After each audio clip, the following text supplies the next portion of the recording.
Hi friends, प्रथमच आज मी first माझा यूट्यूब चॅनलवरचा पहिला व्हिडिओ अपलोड करणार आहे. तर आपल्या महाराष्ट्रामध्ये तरी अशी पद्धत आहे, कोणतीही नवीन गोष्ट करताना आपण गोडधोड करतो आणि गोडानं सुरुवात करतो, श्री गणेशा करतो.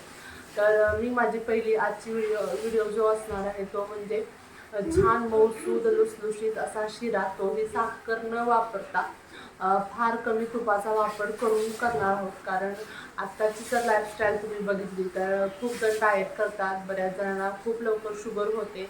त्यामुळे खाणं पिणं आता काय झालं, टेस्टी तर असावं, सोबत हेल्दी असावं असं आपण शोध घेत असतो. तर आज आपण खूप छान असा टेस्टी साखरेचा न वापर करता शिरा बनवणार आहोत.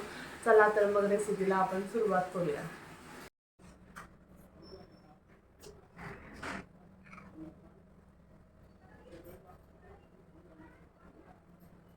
शिरा करण्यासाठी कढई गरम करायला ठेवलेली आहे. त्याच्यामध्ये 1 वाटी रवा घ्यायचा. तर रवा मोठा किंवा छोटा तुमच्या आवडीप्रमाणे तुम्ही कोणताही घेऊ शकता. आता आपण यामध्ये थोडंसं तेल घालायचं आणि मंद गॅसवरती आपला हा जो रवा आहे तो लाल असा होतोपर्यंत भाजून घ्यायचा आहे. त्याला ब्राऊन असा डार्क ब्राऊन कलर आला पाहिजे. रव्याचा कलर व्हाईट आहे तो बदलला पाहिजे. आणि तेलाचा वापर मी इथं केलेला आहे. तुम्हाला तेल आवडत नसेल, पूर्ण तुपाचा वापर करायचा असेल तरीसुद्धा तुम्ही करू शकता. तुम्ही आता बघू शकताय आपला रवा छान असा भाजला गेलेला आहे. बदामी असा ब्राऊन कलर डार्क आलेला आहे. एका प्लेटमध्ये आपण हा रवा काढून घेऊयात. तर आपण इथं कुठेही साखरेचा वापर करणार नाही आहोत. सोबतच आपण तेल आणि तूपसुद्धा कमीच वापरणार आहोत, जेणेकरून सर्वांनाच तो शिरा हेल्दी होईल आणि खाता येईल. आता मी तर 2 चमचे तूप घातलेलं आहे. साजूक तूप घरचं आहे ते घातले मी. आणि थोडेसे ड्रायफ्रूट आहेत ते मी फ्राय करून फक्त घेते. थोडेसे कुरकुरी झाली की मग ते छान लागतात.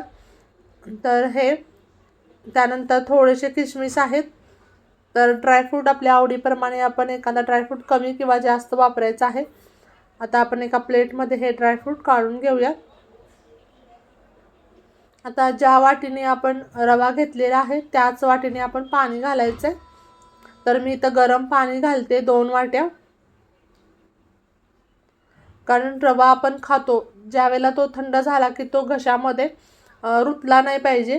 थंड झाला तरीसुद्धा तो तितकाच छान आपल्याला शिरा लागला पाहिजे. आता अगदी चिमूटभर मी मीठ घातले आणि अर्धी वाटीला थोडंसं कमी मी गूळ पावडर घातलेली आहे. तुम्ही गुळाचा वापर केला तरीसुद्धा चालेल. आता छानशी ह्याला एक उकळी येऊन द्यायची. गरम पाणी वापरले त्यामुळे 2च मिनिटात आपल्या या पाण्याला खळखळ अशी उकळी आलेली आहे. त्यानंतर आपण भाजलेला जो रवा आहे तो घालायचा, व्यवस्थित मिक्स करून घ्यायचं. गॅसची फ्लेम लो करायची आणि त्याच्यावरती झाकण ठेवायचं. 2 मिनिटानंतर त्यामध्ये ड्रायफ्रूट घालायचे, सर्व व्यवस्थित मिक्स करून घ्यायचं. आता आपण हा गुळाचा वापर केल्यामुळे आपल्या ह्या शिऱ्याला खूप छान कलरसुद्धा आलेला आहे. एक्स्ट्राचा कलर वापरायची गरज नाही. ह्यात थोडंसं आपण आणखी तूप घालायचं, त्यामुळे आपला जो रवा आहे तो छान फुलतो. थोडीशी वेलची पूडसुद्धा घालायची मी विसरलेली आहे. तर वेलची पूड घालायची. एकदा सर्व व्यवस्थित मिक्स करायचं आणि पुन्हा 2-1 मिनटं छान अशी वाफ काढून घ्यायची.